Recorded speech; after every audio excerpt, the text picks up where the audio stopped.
बात, जब हम स्नान करें तो नाभि देश को बहुत ठंडा करें, ठंडे जल से नाभि देश में यहां से जल को कई बार ऐसे डालें। और कभी भी किसी भी तरह से हम उन इंद्रियों को किसी भी तरह से ना छेड़ें जिनसे हमारा ब्रह्मचर्य नष्ट होता है। वो पवित्रता के लिए स्नान शौच आदि के अलावा हम उन इंद्रियों का स्पर्श भी ना करें, उन इंद्रियों को किसी तरह उत्तेजित ना करें, ये पक्का ध्यान रखें। तीसरी बात, भोजन इतना पाएं जो सुपाच्य हो और शौच पूरी साफ हो जाए। अगर कब्ज रहेगा तो फिर हमारा ब्रह्मचर्य नष्ट होने की संभावना रहती है। जिसकी बहुत कब्जियत बनी रहती है, तो ब्रह्मचर्य क्या है, घी समझो, वो उसको उचित आहार विहार से संयम में किया जाता है। और ब्रह्मचर्य को पुष्ट रखने के लिए कम से कम 48 मिनट बिना हिले डुले पद्मासन और सिद्धासन का अभ्यास करना चाहिए, मेरुदंड सीधी करके। पद्मासन लगाना जानते हो? सिद्धासन लगाना जानते हो? सिद्धासन अभी तो ऐसे नहीं बताया जा सकता ना, क्योंकि वो क्रिया है उसमें। गुदा द्वार और मूत्रेंद्रीय द्वार के बीच की जगह में बाएं पैर की एड़ी होनी चाहिए, और मूत्रेंद्रीय के ऊपर दाहिने पैर की एड़ी ऐसे आती है, तब वो ऐसे सिद्धासन ऐसे होता है। ऐसे 48 मिनट बिना हिले डुले सिद्धासन और पद्मासन का अभ्यास करे, आहार शुद्ध रखे, तो ब्रह्मचर्य ऊर्ध्वरेता होता है।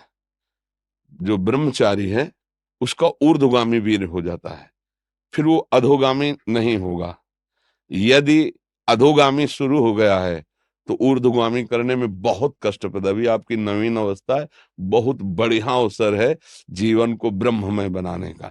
तो खान पान में खटाई, अधिक मिठाई, वो पदार्थ जो कब्ज बना दे, गरिष्ठ हैं, उनका त्याग। ब्रह्मचारी का मतलब एक बीमार अवस्था वाले का जैसा भोजन है, जितने से हमारे प्राणों का पोषण हो जाए, सात्विक भोजन। अब होटलों का भोजन खावे, खूब मिठाइयाँ खावे, सोचे ब्रह्मचारी रह जाए तो असंभव है। हाँ, मीठा आदि का भी थोड़ा लघु मात्रा में, खटाई तो बिल्कुल त्याज्य है, बासी अन्न त्याज्य है, अपवित्र स्थिति में बनाए गए अन्न का त्याग है। तब हमारा विचार शुद्ध होगा, तब सच्चा ब्रह्मचर्य है हर इंद्री का। वाणी का ब्रह्मचर्य व्यर्थ का बकवास नहीं, भगवत चिंतन हितकर मधुकर वाणी। नेत्रेंद्रिय का ब्रह्मचर्य सब में भगवत भाव देखना, कहीं कोई काम आदि की चेष्टा को ना देखना। श्रवणेन्द्रिय का भगवत चर्चा सुनना, शास्त्र चर्चा सुनना, व्यर्थ की बातें ना सुनना। ऐसे हर इंद्रिय का ब्रह्मचर्य हो जाएगा, तो ब्रह्मचर्य का मतलब ब्रह्म में ही स्थित महापुरुष। सच्चा ब्रह्मचर्य का स्वरूप है ब्रह्म में स्थित महापुरुष, तो वहां पहुंचा देगा। ब्रह्मचर्य बहुत आवश्यक है, सबको आवश्यक है।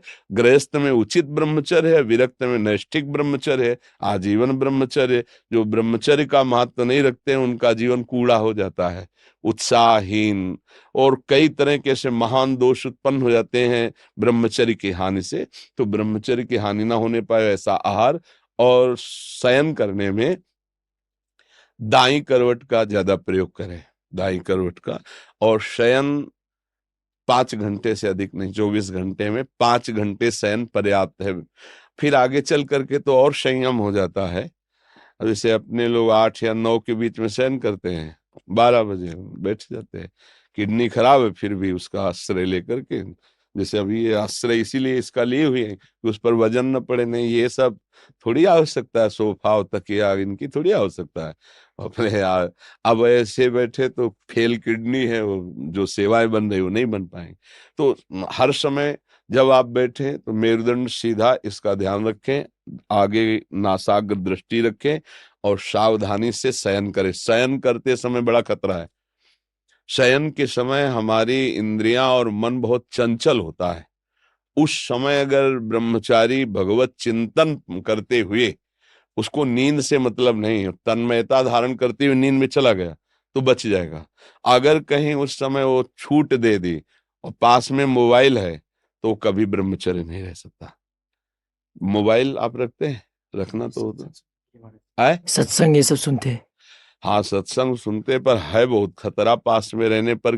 क्योंकि देखो, जो शास्त्रीय पद्धति है, गोस्वामी जी कह रहे हैं, तुलसीदास जी, जो चाहे आपन कल्याणा, सुजस सुमति शुभ गति शुभ नाना, सो पर नारी लीलार गुसाई, तजो चौथी के चंद्र की नाई। जैसे चौथ के चंद्रमा को देखने के लिए कलंक बताया जाता है, ऐसे बोले माताओं बहनों की तरफ एक एकाकार दृष्टि करके देखोगे तो तुम्हारे अंदर दोष उत्पन्न हो जाएगा। महापुरुषों ने जो कहा है कि अगर शुभ गति चाहिए, शुभ कल्याण चाहिए, तो इनके चरणों की तरफ देखो। भाव तुम्हारा शुद्ध रहेगा, बात करनी तो ऐसे बात कर लो, ऐसे बात करोगे तो हिम्मत नहीं है, कहीं ना कहीं मन हमारा फिसला सकता है, कहीं ना कहीं हमारे अंदर दोष दर्शन आ सकता है। तो इन सब विशेष बातों को तो ध्यान में रखना। और सबसे खास बात है कि हर समय नाम जप करना है। अगर नाम जप से चूक गए तो सब मिटिया मिट हो जाएगा, और नाम जप हो रहा है तो सब समझ जाएगा, पक्का समझना। क्योंकि भगवत चिंतन हो रहा है ना, नाम जप चल रहा है ना, वो सब संभाल लेगा, सब इंद्रियों को अंतर्मुख कर लेगा, सब समझ ले। भजन नहीं है तो फिर अध्यात्म को धारण करना कठिन है। वैसे अब क्या बताएं, ऐसा समय कि मोबाइल एक आवश्यक सामग्री सी बन गई है। आज तक नहीं मोबाइल है, चलाना भी नहीं आता, जीवन में नहीं। जीवन में क्या, अभी तो 30-35 से तो चला है, 25-30 वर्ष से चला होगा मोबाइल।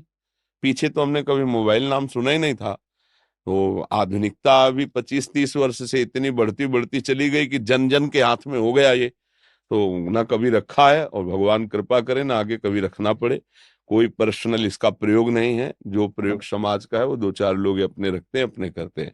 हमें लगता है ब्रह्मचारी अगर सत्संग सुनने के लिए वो चिप वाला प्रयोग करे और सत्संग केवल, वैसे यंत्र आते हैं ना कि जैसे चिप लगा दो सत्संग सुनते रहो, मेमोरी कार्ड। हाँ ऐसा कुछ, मतलब इसको सर्च करके हम सत्संग सुने तो कभी ऐसी बुद्धि हो जाएगी कि सर्च करके हम गलत भी देख सकते हैं। और एक बार अगर उतर गए, फिसल गए, फिर वो मतलब चढ़ पाना बहुत कठिन होता है। जैसे बालू का बांध होता है, एक बार टूट जाए फिर उसे बांधना बहुत कठिन हो जाता है। तो हमारी प्रार्थना है कि अगर आप मोबाइल रहित जीवन व्यतीत कर सके तो अच्छी बात है। वास्तविक जब हम प्राणों को समर्पित करके निकले तो मोबाइल क्या चीज है। अगर सत्संग आपको सुनना है तो आप किसी भी भाई से मिलते तो है ही, मिल समाज है तो वो यूट्यूब से आपके सत्संग को भर देगा, आप उसको सुन लिया।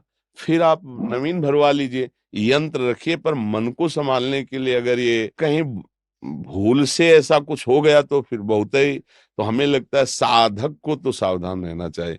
दिन भर तो शांति हो, जब शाम के शयन करने जाए और मोबाइल पास है तो मुझे लगता है खतरा पास रखा हुआ है साधक के पास। इसीलिए किसी साधक के पास नहीं मिलेगा, जिनको सेवाएं हैं उनके पास है। और उनको भी, चाहे बूढ़ा हो चाहे बड़ा हो, कभी भी किसी भी क्षण चेक किया जा सकता है, हमारे यहाँ का सिद्धांत है। तो सबकी जांच है, इसके ऐसा नहीं कि तुम मनमानी जो कुछ चाहो सो कर सको। और भगवान की कृपा से उन्हीं को दिया गया है जिनकी कसौटी में कस करके जो पास हैं। तो मुझे लगता है बच्चा, अभी तुम नवीन बच्चे हो, मोबाइल का संग त्यागो, फिर आगे बढ़ो तो बहुत अच्छे महात्मा बन जाओगे। क्योंकि अभी नवीन अवस्था है ना, हाँ, जगत का कल्याण करने वाले बन जाओगे। सतरति सतरति सा लोकांतारे, बहुत आनंद आएगा, बहुत आनंद।